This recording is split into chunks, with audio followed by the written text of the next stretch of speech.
When I think of public affairs, I think of something that is influential to this generation, but also tests the boundaries of societal norms. The first thing that came to my mind on this topic was Joe Rogan and the Joe Rogan Experience.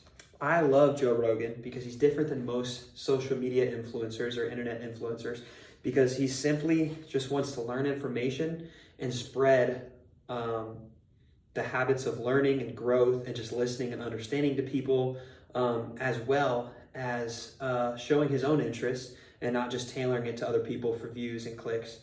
The specific podcast I wanted to talk about from the Joe Rogan Experience was one of his first podcasts with Elon Musk. Elon Musk, as you might know, is the CEO of Tesla and SpaceX, multi-billion-dollar companies.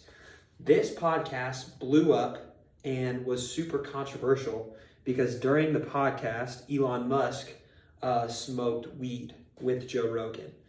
This was not necessarily different for the Joe Rogan Experience. Joe Rogan will have people on, and a lot of times they will drink whiskey and have conversations, cigars, and as well as weed. Obviously, at this time, there was a few less states that where marijuana was legalized.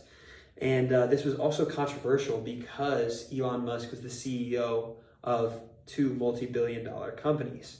How would you feel if you were a stock owner and you saw the owner and controller of your stock, which makes your money go up and down, openly smoking marijuana in front of millions of people?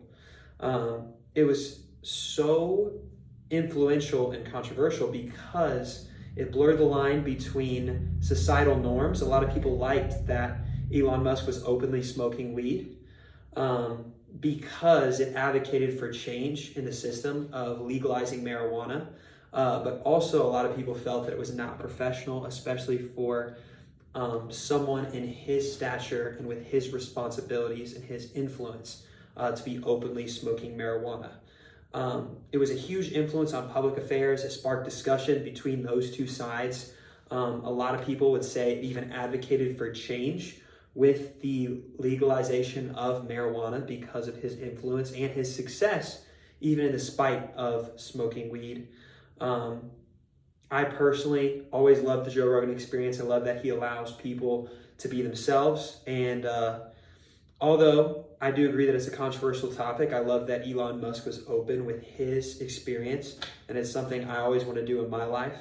And I felt that it was super helpful for my generation just to learn the discernment for being responsible, especially when it comes to narcotics.